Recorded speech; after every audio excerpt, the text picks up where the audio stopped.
Gators Breakdown, episode 135 is ready to go. Right after the Florida Gators have hit the field for spring practice, the two open spring practices kicked off under the Dan Mullen era.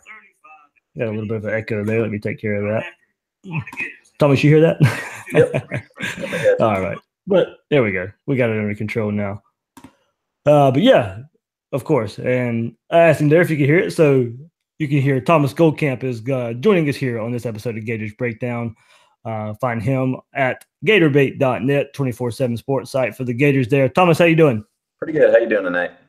Pretty good. Ready to talk some Gator football, but I got to ask you, how's that March Madness bracket going? You know what? I actually did not fill out a bracket because we've been so busy with the football stuff that I have not been able to devote the kind of time necessary to really figure out what's going on. So my bracket's perfect right now. Oh, there we go. I didn't fill mine out till like Wednesday morning, the day before. I'm usually on top of it, but like you said, kind of busy, so it's kind of slipped through the cracks there for a little while. And I remember one of the last conversations I had with you on the message board on 24/7 Sports was you were looking for a new TV show to watch, and I suggested The Wire, but I don't know what you ended up going with. But what's been keeping your time besides football if you're watching those TV shows? Yeah, I haven't gotten into The Wire yet. I'm not quite ready to make that commitment, man. It's a long show. That could be a real time suck. So they'll have to wait till after spring football. Sneaky Pete season 2, man. That's where it's at. Oh man, I've heard the same thing about that show. So that'd have to be one of my next ones there. All right. So remember, you can find all your Gators Breakdown episodes on newsforjacks.com/Gators Breakdown. Gators Breakdown episodes there, all along with the links to iTunes, Google Play, YouTube, whichever way you want to consume Gators Breakdown, you can find it there. Find us on Twitter and Facebook at Gators Breakdown. So Thomas, of course, we should probably preface this talking about spring practice. We've only seen 2 practices so far. Team isn't even in pads yet. The coaches are still finding out what the players can do, and of course, the players are kind of learning on the fly. Things are just going to take some time as this new staff finally gets these players on the field. Yeah, no doubt. I mean, we write so much about these practices, and obviously it's nice that we've been able to see the full practices of the first 2 that they've done. But like you said, it is the first 2 days in shorts. They're not in pads yet, so you don't have a whole lot of action in the trenches. But I think we've been able to see some good things, and I know it's been very exciting for the fans that have been out there. You can definitely kind of sense the buzz around the program now. And I really think that's something that's been missing that Dan Mullen has done a really good job early on of cultivating. So it'll be interesting to see how they kind of, build forward into the rest of spring ball and kind of attack that. I know he threw open another practice this weekend today. So obviously he felt like it went well with the fans there. So now we'll see how the players kind of get used to the system and kind of pick things up as we go. And you mentioned, Thomas, how it is a little different from what we've seen in the past. So what's some of the biggest differences you can tell in general from the first couple of practices under Dan Mullen compared to those of Jim McElwain? Well, one thing I think, not just related to practice necessarily, but Dan Mullen has really done a good job of kind of involving the fan base and really making it to where it feels like the fans are part of Florida football again. And really dating back to when Urban Meyer left Florida, I think there's been kind of a growing disconnect between Florida football and Florida fans. And the reason for that is, obviously the modern day and age in college football, things have been kind of shut down. And everybody's kind of followed the Nick Saban model of we want as few distractions as possible. Let's push the media out. Let's answer as few questions as we can. And really it's, I get it. It works for Nick Saban, but there's a lot of coaches that aren't Nick Saban. And when you're winning, nobody cares about that. They just want to see the wins on Saturday. But when you're not, it's really good to have the fans on your side. And I think Dan Mullen, before he's ever coached a game, has not only embraced the expectations, but he's really said, hey, we're not going to be able to do this if you guys aren't there. And I think not only has that spread to the fan base, but I think the players have kind of picked up on that. And really, for me, I think the players are starting to understand that there's a sense of responsibility to the fans, that they owe it to the fans to come out and show up, that their scholarships are paid for so that they can go out and put a good product on the field. And I think that has led to just a better atmosphere around the program in general. I think that players are excited to go out there and play for, in spring practice. And you'd expect that with a new coach, but I think that Dan Mullen's ties to Florida have really made him seem like a part of the Gator Nation. And I think players have sensed that. And I think that they really have bought in for that reason. Yeah, Thomas, that was the thing I took away the most when Mullen made that tour. And of course, his first stop was here in Jacksonville. And he made that tour stop. And he called out fans, but he called out fans in a good way. Most of, like you said, it was, hey, we need the swamp field. We need your support behind us. And I think, seeing the fans as support and not, I won't necessarily say the enemy. I don't think McElwain, yes, he called out fans a little bit, but I don't necessarily think he saw the fans as the enemy, but of course the vocal fans he probably did. But he also called out fans when things were going good as well. But I think Mullen sees it more of as a support than what McElwain did. No doubt, and I don't like you said, I don't think it was ever a sense of direct conflict with the fans. I mean, obviously Will Muschamp had the one incident at the Georgia game where he said come down here, whatever. But Jim McElwain, I think there was just the sense that no matter what they did, it was never good enough. And I think that in a lot of ways, McElwain kind of espousing that general vibe fed to his team to where they're like, okay, we got to Atlanta 2 years in a row. Like what's good enough for you guys? Whereas Mullen has made it very clear from day one, the goal is to win national championships. That's what Florida's done in the past. He's done it here in the past. So that's the ultimate goal. And there's no excuse. If you're not getting that done, then rather than, saying, oh, okay, well, we did this and this, that should be enough. I think Mullen has put it into such a form that players understand, hey, if we're not at that level, there's a reason. Here's what we need to do to fix it. And I think he's had a very focused message to that end to get players to realize that's the ultimate goal. And if we're not there yet, there's more we can do till we get there. And talking about change, Thomas, we've seen a lot the last couple of days, and the players are tweeting out on social media all their kind of transformation photos from the beginning of strength and conditioning. What players and position groups maybe look at like they have seen the biggest strides in that area? I don't know if there's necessarily a position group that stands out. There's definitely some individuals. If you were looking across the board at any one spot, I would say CC Jefferson and Ja'Kai Polite are two that have definitely slimmed down from kind of the defensive end kind of physicality. And I say that they haven't actually lost weight, but they've definitely leaned up so that I think that they're going to be a little bit more mobile, a little bit able to play that rush end type of role better, where they can stand up or they can put their hand down in the dirt. Those are the two that I think have made kind of the biggest body adjustments. And then there's guys that have just gotten bigger physically. Chauncey Gardner, Marco Wilson, Jordan Scarlett. All three of those guys are guys that, were pretty big before, but really now are looking really refined and really starting to pack on some muscle. So, of course, only 2 practices in, but Thomas, what looked like did the offense and particularly the quarterbacks in general, but did the starting 11, the backup 11, they look like have a good grasp of the offense so far? Was it pretty fluid and for what we could expect from a brand new installation of a brand new offense? Yeah, it's hard to say. I think we'll have a better idea after we see Saturday's open practice where they're in pads and, they've had, I think it'll be their 5th practice. So they've really kind of gotten into some install. Things are very basic right now, and I think that's a good thing for Florida. What Dan Mullen wants to do is try to build kind of the foundation of the offense, basically put in his 5 or 6 staple plays, and then after that, you can start to build the wrinkles in off of them, where you're adding, this motion to this formation or this or that. But yeah, I mean, it's been pretty smooth. The players look like they've studied it pretty well, and it looks like the coaches have communicated it well. We'll see more as they go, but for the most part, other than some cadence issues in the second practice with the offensive line, things have looked pretty smooth from an operational standpoint. And Thomas, of course, when we go to quarterback, fans are a little hesitant to get behind Felipe Franks and the good words that are coming out about his first couple of practices and the word that he's looked pretty good so far. Is there a reason for optimism based on only 2 practices? And does it look like, that he can really insert himself and be a player that the other players can rely on and the coaches can rely on leading this offense? Yeah, I mean, it's a tricky question. I think, first off, 2 practices in, not in pads.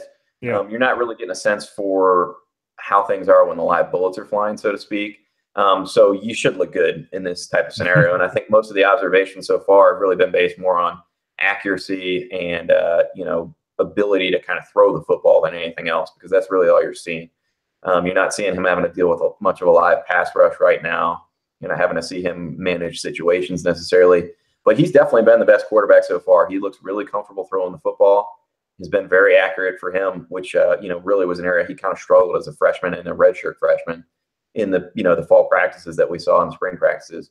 I would say that more than anything, I think that fans that are writing off Franks would be wrong, because if you look at Florida's offense, there hasn't been a quarterback that was successful for any extended duration under Jim McElwain. I mean, Will Grier was good, but he really, if you look at it, he showed flashes. He was never super consistent. Mm-hmm. And the fact that, for me, the offense never changed from Treon Harris to Felipe Franks, who are two entirely different styles of quarterback.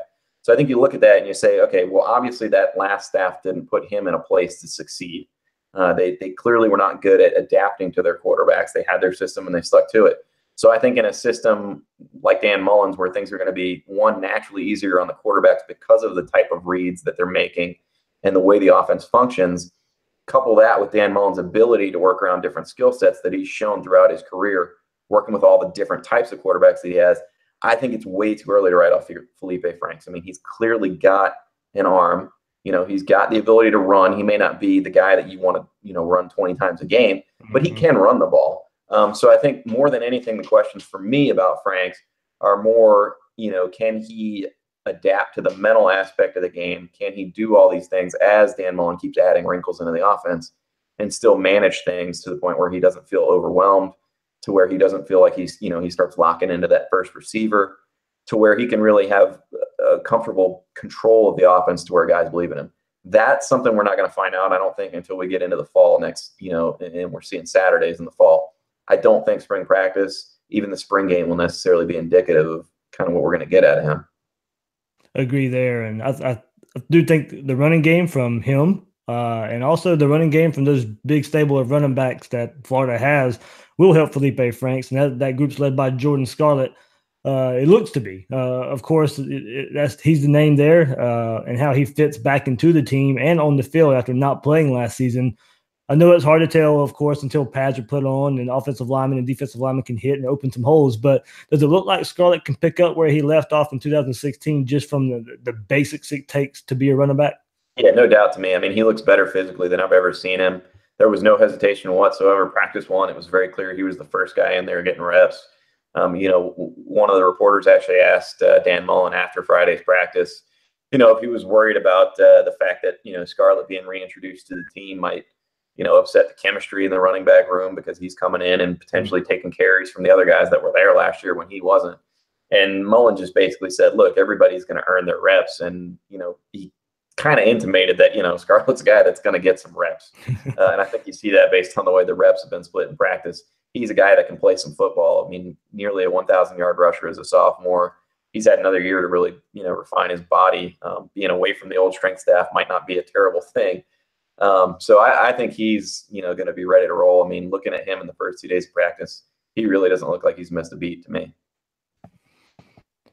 Thomas, of course, Malik Davis is not going to be in at running back. So Michael P. Ryan, Darius Lemons, the two freshmen, Clement and Pierce. Those are the two guys I'm really looking forward to see how fast they can get acclimated, because I really think Dameon Pierce is a special type of running back if they can. But like you said, it's splitting the carries between all those guys. So yeah, I don't know if it'd be hard for one guy behind Scarlett to get enough to where they feel good enough about being the second guy. Does it play more on tape? And of course, Michael P. Ryan has more on tape. But when fall comes rolling around, I think it's going to be kind of tricky of how they split up these running back carries, and maybe make guys make plays on special teams, or Clement can make more of a presence known outside, and maybe he moves, in motion from receiver to running back to get back in the backfield, and maybe they can use him in a myriad of ways. But I do think it gets tricky once spring is over with, and we talk about these numbers of running backs. So, behind Scarlett, I think it gets kind of dicey for who can be that second guy.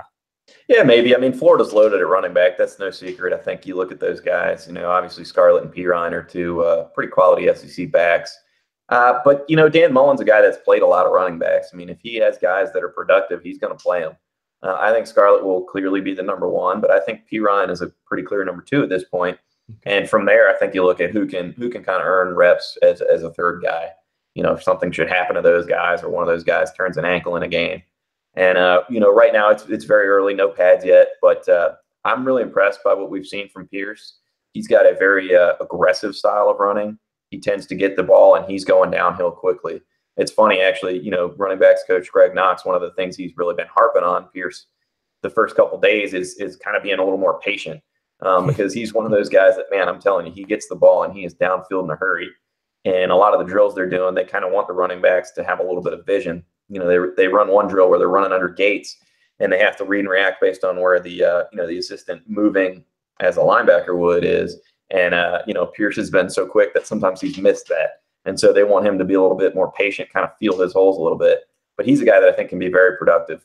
Clement, to me, is a little bit more of a long strider type. I don't know that he has the feet in the phone booth kind of ability that some of those other guys has. P. Ryan especially is really good at that, can really wiggle in between the tackles. Clement, I think, is a guy that you're going to see more probably used on the outside, maybe motioning out of the backfield as a receiver. But, yeah, Florida's loaded at running back. I really don't see any issue in terms of Florida getting production from that position. Like you said, it may be a little bit of, an exercise managing carries. I mean, we didn't even talk about Darius Lemons, and then you'll have Malik Davis coming back. So, yeah, those guys are going to have to contribute on special teams. The good news is Dan Mullen loves special teams. So, if they can be productive there, then I think you get a chance to earn even more carries in the backfield. Good point there. Good point. A group that has to live up to expectations, finally, Thomas, is this wide receiver group. And we've heard for a couple seasons now of the talent they've had there. But, a couple reasons why, they just purely just haven't lived up to expectations, and, quarterback problems play into that as well. But Van Jefferson has come in, seems to have inserted himself as Felipe Franks' favorite target. Brandon Powell's now gone. Looks like Van Jefferson can step in to that role of being Franks' favorite target, as well as Kadarius Toney looks to continue his playmaker role there. Is it those two guys separating themselves from the others right now? Yeah, I mean, part of that is Tyree Cleveland has been limited the first 2 days. It looked like he maybe pulled up maybe hamstring or something like that early on, and so he hasn't really been involved in the team pass skeleton or the 11-on-11 work. He's obviously a guy that will be one of your top 2-3 receivers, depending on how you figure in the slot. But I think Van Jefferson, from what we've seen in the first 2 days, has been very impressive. I don't know that I've seen a guy make an impression like that in the first 2 days since Antonio Callaway came in. And when Callaway came in, it was pretty evident this guy can catch, he can run, he runs very good routes, has great hands, and can block. And I think we've seen all of that from Van Jefferson early on. And obviously he's got the SEC production to back it up. So I think he's, easily one of your top 2 receivers, probably your number 1. Cleveland is a guy that can do a lot of different things, kind of stretch the field. And I've been pretty impressed with Kadarius Toney through 2 days. Now, obviously the big thing with him, can he stay healthy? That was an issue last year. The good news is it does look like he's bulked up a good bit, and he's actually made a couple catches in traffic over the middle that I'm not sure we saw him make last year, even in practice. So, yeah, I mean, I think between those 3 guys, you've got a very solid core. And if you can get a little bit more out of guys like Josh Hammond and Freddie Swain with better coaching out of that position, which I think Florida has now, I think it'll be a pretty reliable unit there.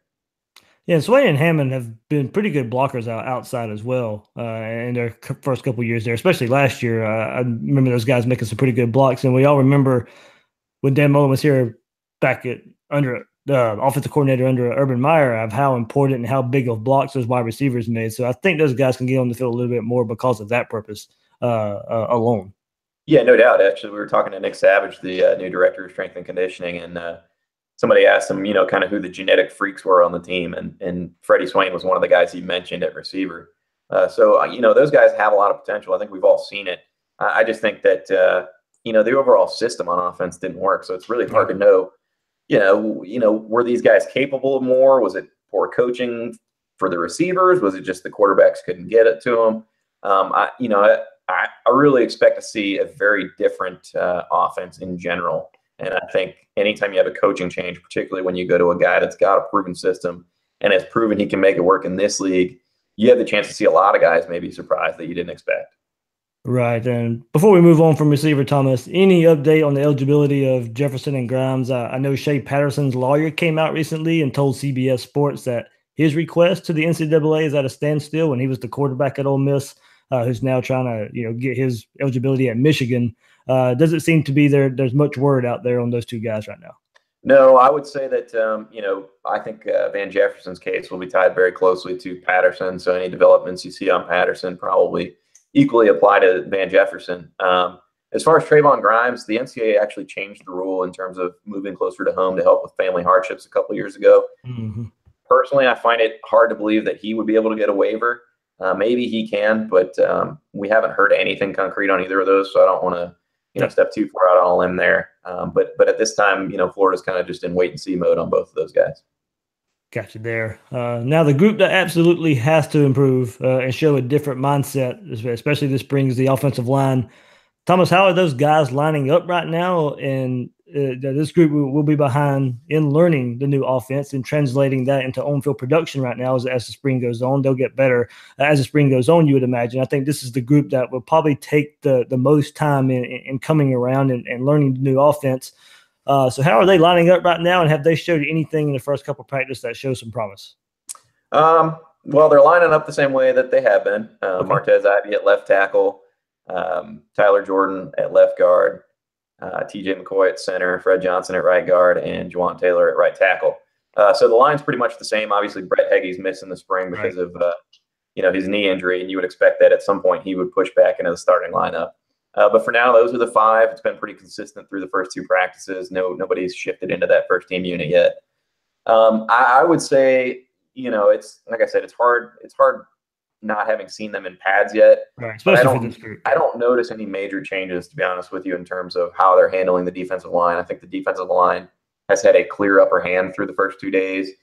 I still think the guard positions are a problem. I think if Florida goes into the fall, with Johnson and Jordan playing starting roles, I think Florida's in trouble a little bit. And I say that because I think that their ceilings are limited. Obviously, the strength and conditioning program over the summer should help. That should definitely help them. But to me, they just don't necessarily have the kind of upside that you need to be an all-SEC road grader type. Now, the good news is I think Hagee can be one of those guys. And when he gets back into the mix, that should help. I've been pretty impressed with Chris Blake, the freshman that has come in. He's been on a third unit so far, but he's had a couple plays, even without pads, that have kind of made you, take notice. The bottom line, I think, is Florida, however they do it, they have to find a way to get those guys to be more aggressive and play more physically. And so John Hevesy is definitely going to have his work cut out for him, because right now I think that's still probably one of the weakest spots on the team. Hopefully, yeah. I think that's the group that has to come around. I think if this offense wants to really take off, I think, as you said, I think the offensive scheme just in general will show some improvement on that side of the ball. But if this group really wants to take off, I really think it hangs on those five starting offensive linemen and getting a few quality backups.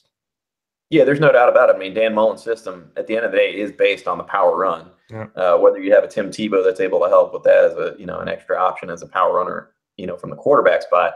But yeah, I mean, at some point, this line's got to be able to open up holes, especially given the fact that you're probably going to be looking at starting Felipe Franks, who's going to be in his second year and maybe doesn't have a ton of confidence after last year, or a true freshman. So no doubt this line has to get better. It may not happen overnight, but they really need to make strides in the strength and conditioning program and take a big step forward next year.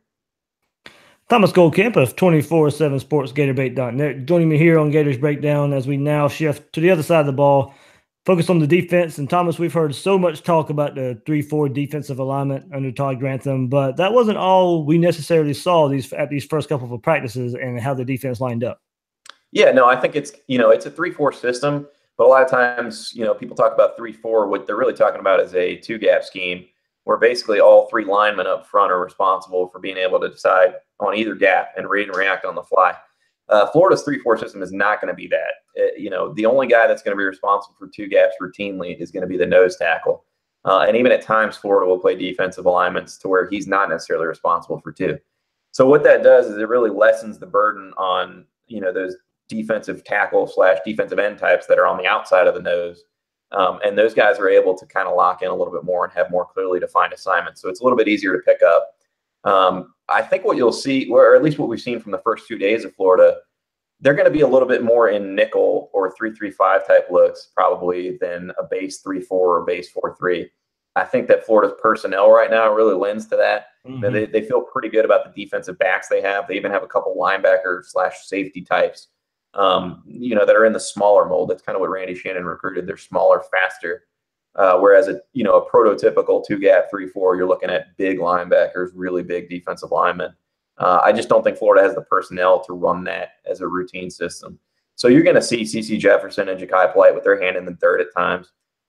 Even when they're not and they're working as stand-up linebackers, they're playing pretty close to the line, kind of hanging as an over on that strong side. So, it'll probably not look quite as drastic of a change as people think. I think the biggest thing you'll see that's different is Florida's going to go after the quarterback a whole lot under Todd Grantham.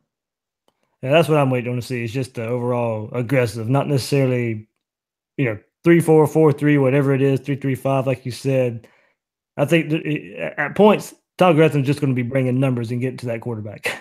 Yeah, and we've seen that. Look, they're not even in pads. We've seen, Marco Wilson come off the edge. We've seen Christopher Henderson come off the edge, Chauncey Gardner. I mean, they're sending different guys all the time. Antonio Clayton had a pass breakup the other day, dropping into zone coverage. So you're going to see, Florida's going to get creative defensively, and I think it's going to give some offensive issues. The Gators know from playing against Georgia those couple of years that Grantham was there that, he has a way of developing those Jarvis Jones types where he finds one guy that can do it, and all of a sudden you build in wrinkles off of that where he drops back and you got a corner coming, and your protection isn't set that way, and that can really create some issues for defense or for opposing offenses.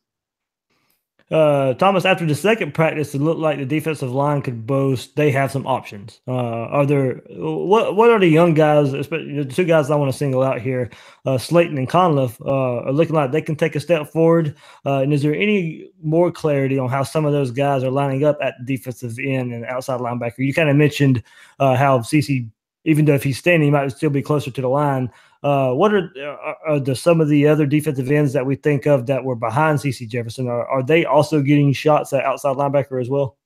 No, the only two we've really seen get shot at that rush end role that CeCe and Polite are playing, other than those two, would be Nick Smith, which I actually found kind of interesting because I thought he was on the smaller side for a linebacker, but maybe they envision him kind of growing into that role in the future. I think between CeCe and Ja'Kai, you've got two very capable players there. I can't really see Florida playing a third much in the fall, unless there's an injury or something. So I think they're grooming Nick Smith maybe for the future there, kind of envisioning him growing in the strength and conditioning program and then eventually replacing probably CeCe after next year.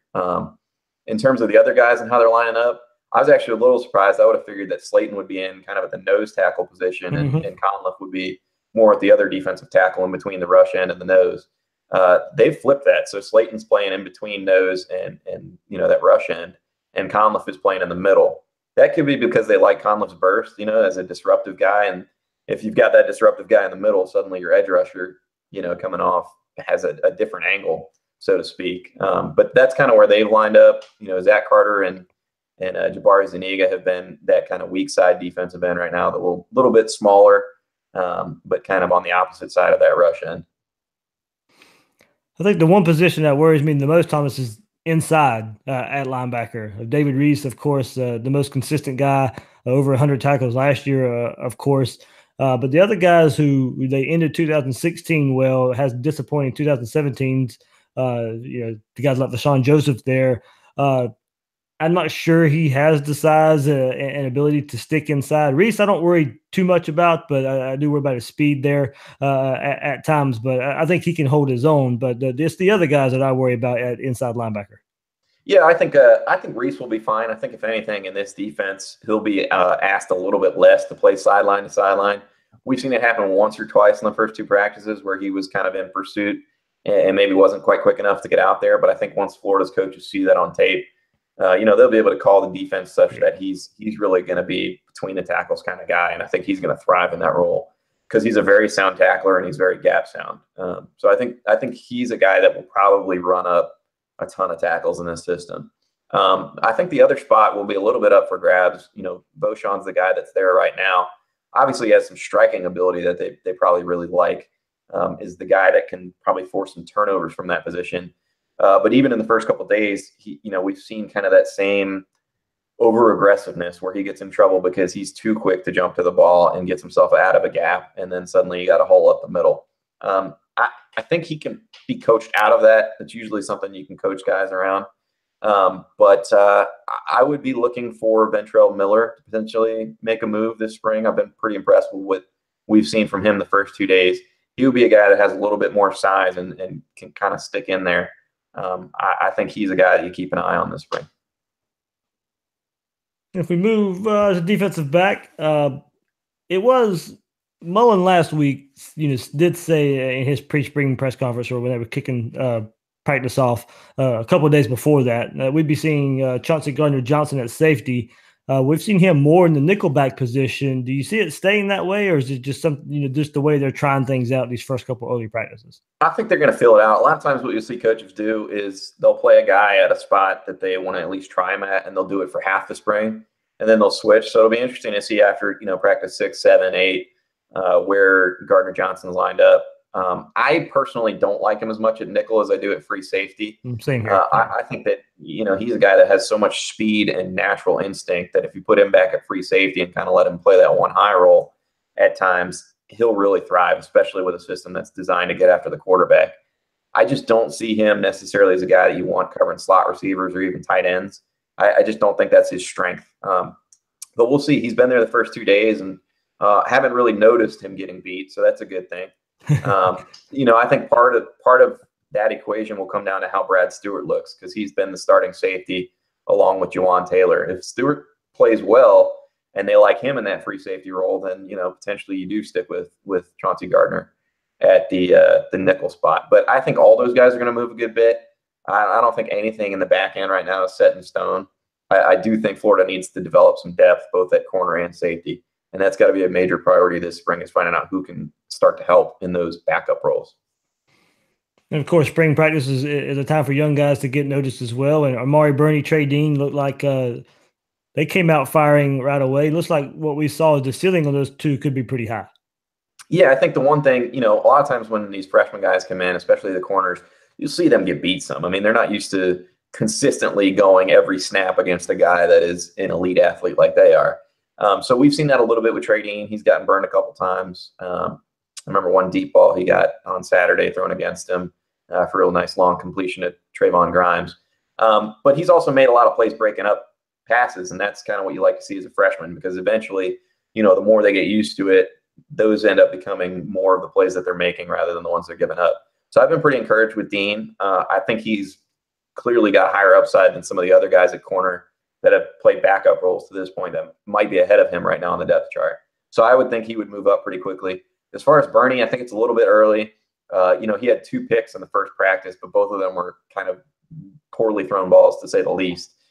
He was just kind of in the right spot and was able to take advantage. But there's no question, and that guy's got the physical makeup to really be a factor. So it'll be interesting to see how quickly he can pick up a playbook and kind of start pushing into that second string, at least, in the Sean Davis the Sean Davis type tier in terms of safeties. If he can push past those guys, then maybe he's got a chance to get on the field in the defense next fall. Yeah, Thomas, looking at a roster, looking at a depth chart, it's hard to get past the numbers they have at safety and cornerback and the way they can cross train those guys back there. And I can't behind Henderson and Wilson and Gardner Johnson, I just really have no idea how it's going to shake out.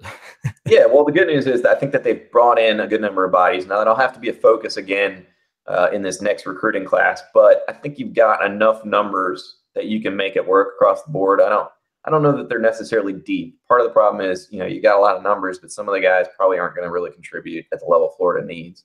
And so, again, you got to bolster that with the recruiting class. But you've got the luxury of 2 top quality SEC cornerbacks already coming back. And Chauncey Gardner, I know he had a rough start to last year, but he played really well at the end of the year at safety. So you got 3 guys, and I think, Juwan Taylor has shown flashes if he can, stay healthy.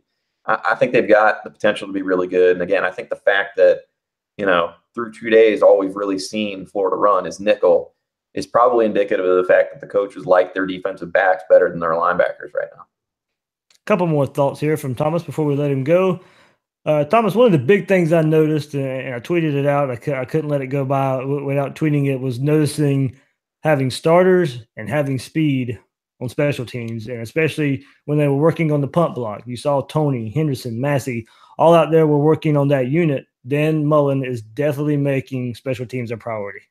No doubt, no doubt. I mean, after Saturday's practice, I kind of cut across the field a little bit to get to, where we were going for our post-practice interview with Nick Savage, and kind of overheard Mullen saying, we will have the best special teams in the country.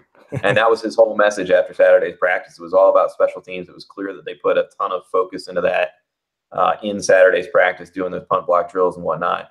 And, man, it's just such a change from the previous staff. I had asked Jim McElwain at one point early in his tenure, because of the fact that, Florida hadn't blocked kicks under Will Muschamp really in his last 2 years at all. I think the last one they did was the second game of the 2013 season against Miami.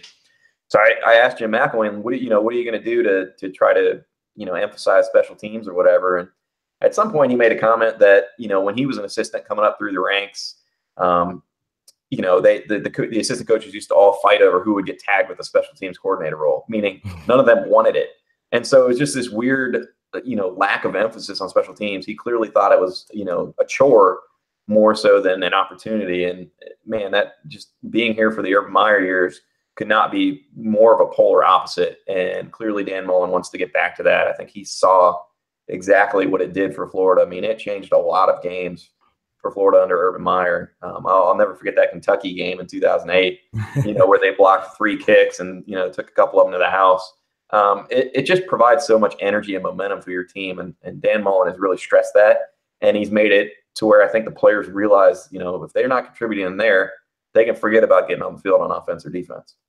Yeah, and I like that line of thinking there. And Thomas, I've, of course, been asked a little bit on the YouTube live chat and seen the chat there. Of course, backup quarterback a little bit. We'll back up just one more thought from you. Emory Jones, Kyle Trask, of course, are 2 guys there that are making their mark.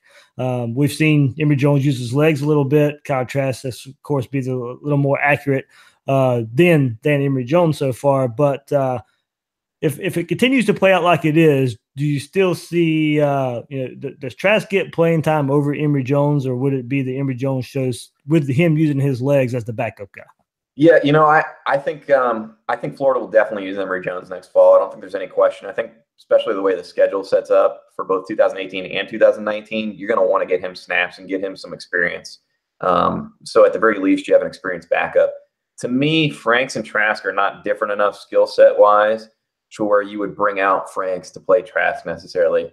Whereas Jones is a good enough runner that I think you can do a little bit of what Florida did in 2005 and 2006 with Chris Leak and Tim Tebow, where you bring in a change of pace for no other reason than to add an extra wrinkle for the defense, to change the tempo a little bit, get the defense substituting. I think Jones has that ability. He's got a long ways to go in terms of his accuracy and picking up the offense. Obviously, 2 practices in as a true freshman. But I think he's got that running ability, and I think the fact that Florida's coaches have allowed him to showcase that running ability, probably more so than the other quarterbacks right now, says to me that guy's going to have a role next fall. And why not? I mean, use every bullet in the chamber. They recruited the guy for a reason. Start to get him in there and let's see what he can do. Absolutely. Totally agree there. Thomas Goldkamp of 24/7 Sports, GatorBait.net, joining us here on Gators Breakdown. Thomas, thank you much. And what you guys got coming up with another open practice on Saturday, but what you guys got coming up with all the spring practice stuff up on GatorBait.net? Yeah, well, we're thrilled about the open practice. I love fans like getting out there, but for everybody that can't make it, I think I'm pretty accurate when I say we cover it pretty extensively in our post-practice recaps for our subscribers. So be sure to sign up if you haven't already. It's very cheap. It'd be well worth it for the spring at GatorBait.net. But over the next couple of days, we'll be speaking to Dan Mullen on Wednesday. Tomorrow, we have another little bit of practice that's open, and then we'll be speaking to each of the coordinators. So we'll have plenty of updates kind of on how they're seeing spring ball unravel so far. And as always, we're always free to answer questions on the message board. We try to do our best for our subscribers whenever they have questions. That's what we're there for. I mean, we're out there at every practice that we can be. We're talking to these guys. You have any questions, just let us know. And definitely appreciate you having me on Gators Breakdown to do that as well. Yeah, thanks, Thomas. I've been a member there for years, guys. And you won't find better Gators coverage. And that conversation on the message boards gets crazy, but crazy in a good way. Spirited. All right, Thomas. Thanks for joining us here on Gators Breakdown, man. I can't thank you enough. I'm David Waters, host of Gators Breakdown. You can find me on Twitter at GatorDave_SEC. You can find Thomas on Twitter at Thomas Goldkamp. And as a reminder, find all his articles there. Luke Stampini's, Blake Alderman as well. Blake's been on the podcast plenty for recruiting coverage. You can find those guys at gatorbait.net as well. Guys and girls out there, thanks for listening to this episode of Gators Breakdown.